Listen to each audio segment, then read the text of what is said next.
You know, when we make records, we set up in the round, actually, and do it like that in recording studios. We all like to see each other, and I guess if we had the option, I think playing live, we would probably do the same thing.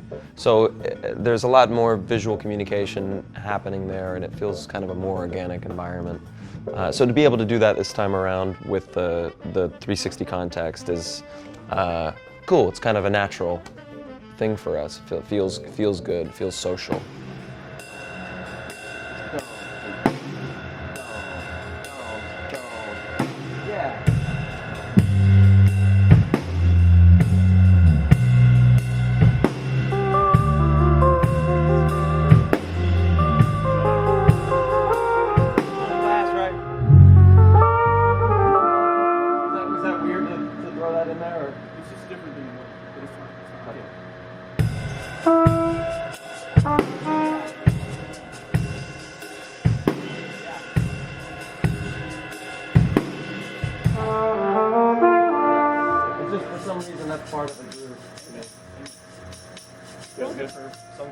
I mean, for us, I think the sense of evolution and progress comes from the things that are happening musically, and we try to not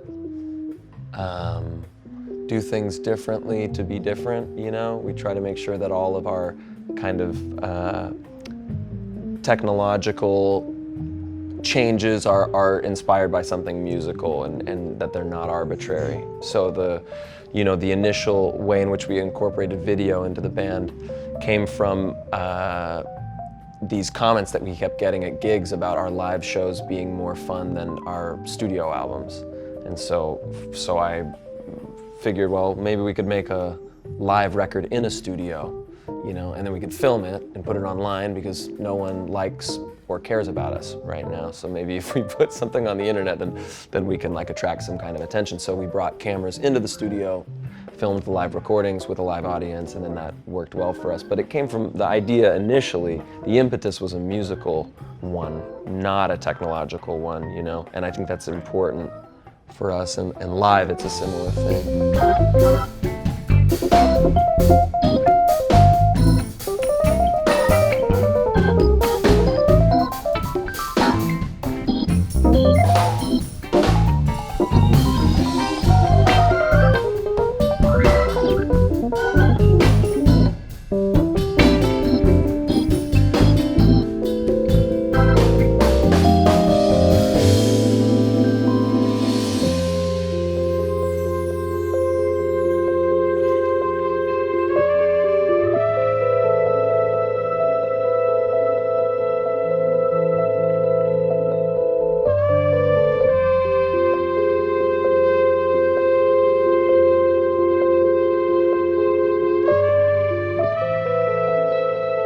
Completely depends on the audience too. You know, whatever energy they're giving us, and then it's a feedback loop. You know, some audiences are quiet and listening, and then you play differently in different songs for them, and then some people want to get rowdy, so yeah. And when Bobby's playing with us, we extend everything. Or we did last night anyway, we extended everything.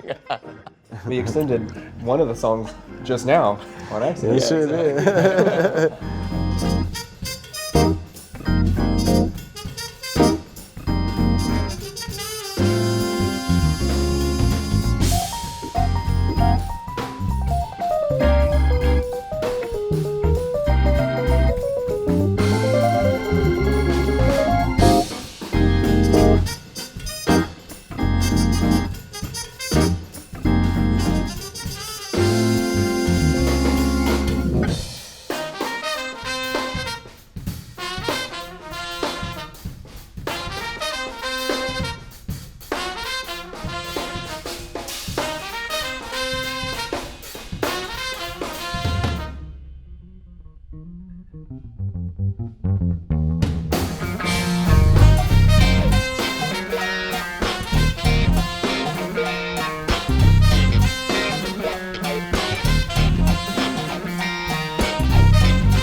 I really enjoy, you know, these guys. They're like my brothers.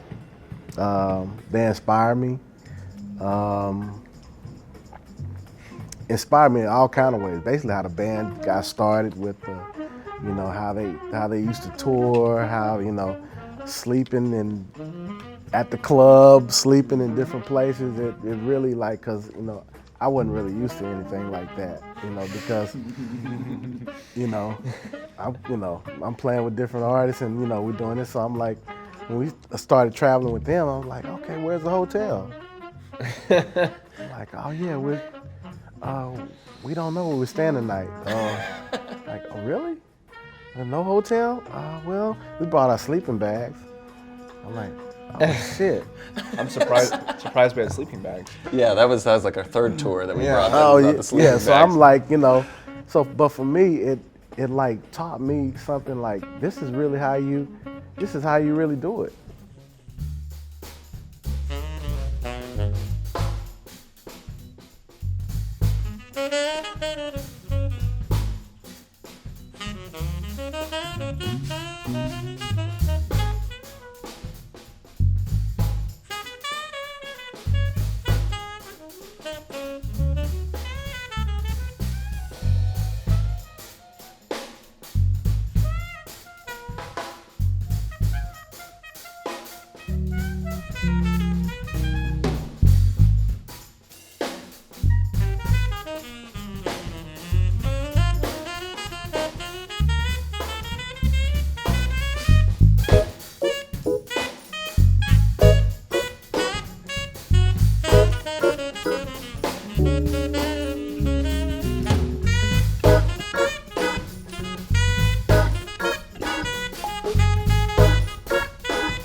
We're in a unique position as artists that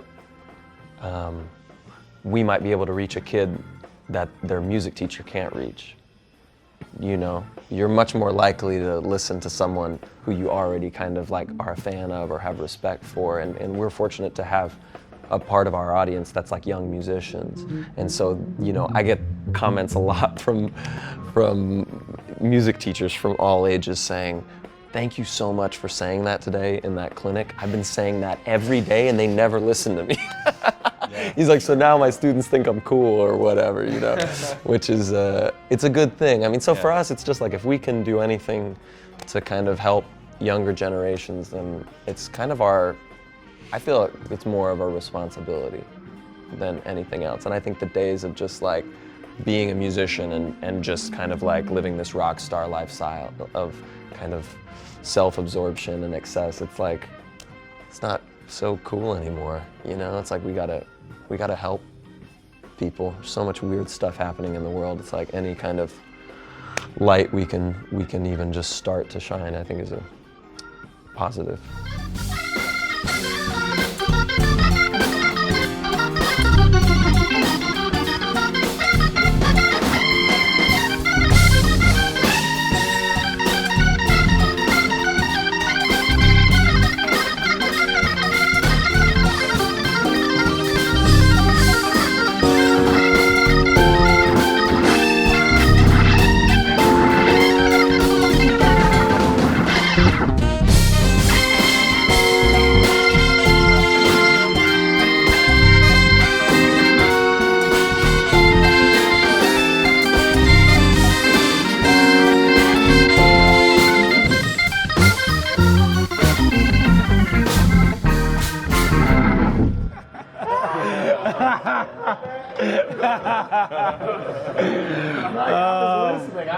Fuck it. I missed the shit too.